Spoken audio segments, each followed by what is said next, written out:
নতুন বছরকে সামনে রেখে চারদিকে দেখা যায় নানা সুযোগের হাতছানি। নানা জায়গায় থাকে নানা সুযোগ। বছরের শেষে অবসর আর ছুটির জন্য পর্যটনে লাগে নতুন জোয়ার। এই জোয়ারের পালে নতুন হাওয়া দিতে ভিসা ছাড়াই প্রবেশের সুযোগ দিতে যাচ্ছে পর্যটন সমৃদ্ধ আফ্রিকার একটি দেশ। মার্কিন সংবাদ মাধ্যম সিএনএন এর এক প্রতিবেদনে জানা যায়, আফ্রিকার দেশ কেনিয়া ভ্রমণ পিপাসুদের জন্য নতুন সুখবর দিয়েছে। দেশটিতে ভ্রমণের জন্য আর অগ্রিম ভিসা লাগবে না। স্টারটেকে চলছে গ্রেট উইন্টার ফেস্টিভ্যাল। প্রযুক্তি পণ্য কিনলেই মিলবে ল্যাপটপ, ডেস্কটপ সহ আকর্ষণীয় উপহার। বিস্তারিত startech.com.bd-তে। দেশটির প্রেসিডেন্ট উইলিয়াম রুটো গত 12ই ডিসেম্বর এই ঘোষণা দিয়েছেন, যা আগামী বছর থেকে কার্যকর হবে।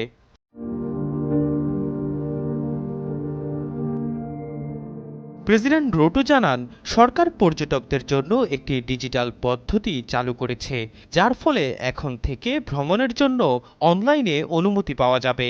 এজন্য নতুন করে আর ভিসা আবেদনের প্রয়োজন পড়বে না। তিনি বলেন, এখন বিশ্বের যে কোনো প্রান্তের মানুষকে কেনিয়ায় আসতে হলে ভিসার কষ্ট করতে হবে না। দেশটি ভিসার বিড়ম্বনা এড়াতে এই পদক্ষেপ নিয়েছে।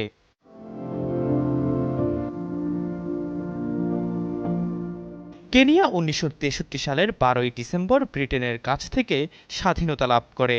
নিজেদের স্বাধীনতার 60তম বার্ষিকীর এক অনুষ্ঠানে এই ঘোষণা দেন প্রেসিডেন্ট রুটো। কেনিয়ার প্রেসিডেন্ট দীর্ঘদিন ধরেই আফ্রিকা মহাদেশে ভিসামুক্ত ভ্রমণের পক্ষে কথা বলে আসছেন। এর আগে চলতি বছরের অক্টোবরে এমন ইঙ্গিত দিয়েছিলেন তিনি। ওই সময় প্রেসিডেন্ট রুটো বলেন, 2023 সালের পর থেকে আফ্রিকার পর্যটকদের কেনিয়ায় আসতে কোনো ভিসা লাগবে না।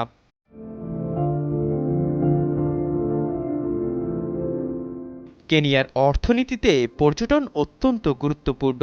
দেশটির সমুদ্র সৈকত ও ওয়াইল্ড লাইফ সাফারি পর্যটকদের জন্য অন্যতম আকর্ষণের জায়গা।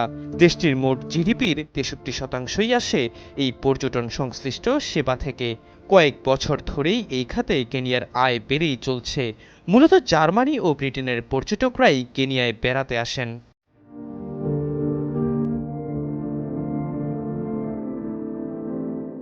এহসান আব্দুল্লাহ, কালবেলা ডেস্ক।